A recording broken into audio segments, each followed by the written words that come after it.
a história do budismo, né, ela começa na Índia, é uma história rumo ao leste, assim, ela vai se expandindo nos países do leste até chegar no Japão e está presente em praticamente todos os países asiáticos. Hoje a Índia é um país muito pouco budista. Ao longo desses milênios o budismo diminuiu e o hinduísmo, que era a religião original, novamente se tornou majoritário. Isso na Ásia. No Ocidente, quando começam as grandes navegações, quer dizer, os europeus começam a ter contato de alguma forma com o budismo, né? Seja na Índia, né, no sul da Índia, no Sri Lanka ainda se praticava bastante, ainda se pratica muito o budismo, ou mesmo nos países mais do Extremo Oriente, né, inclusive o Japão, né? No século, sei lá, 14, 15, teve missões jesuíticas no Japão. Conheciam o budismo, foram lá, implantaram o cristianismo. Então, ecos do budismo começam a chegar na Europa, mas ainda sempre como uma coisa mística, misteriosa, porque era muito diferente, né? E até provavelmente na época como uma coisa meio pagã, né? Porque era uma época de grande domínio da igreja.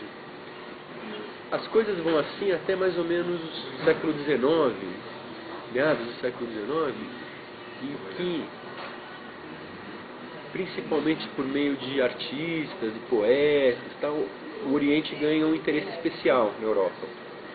Então, poetas como Mallarmé, Verlaine, eles começam a se interessar pelas coisas do Oriente, né?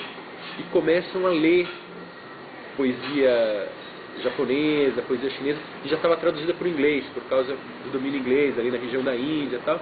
Então, algumas influências, objetos do Oriente começam a chegar muito na Europa e tal. E na passagem do século XIX para o XX, os primeiros textos budistas começam a circular no...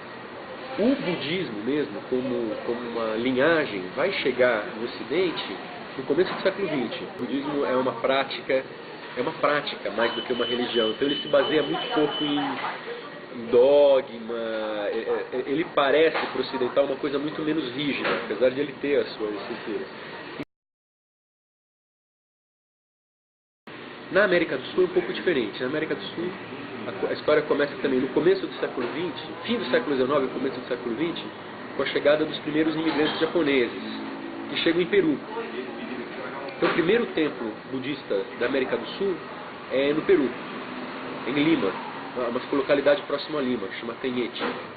Foram os primeiros imigrantes japoneses que chegaram lá. No Brasil também, a imigração japonesa começa logo, deve ser década de 30, né, um pouco antes da guerra, depois se intensifica no período da guerra e depois da guerra. E uma leva muito grande de imigrantes chegando no Sudeste e no Sul, indo para as comunidades agrícolas do interior de São Paulo, as fazendas de plantação de café e tal, e fundando templos.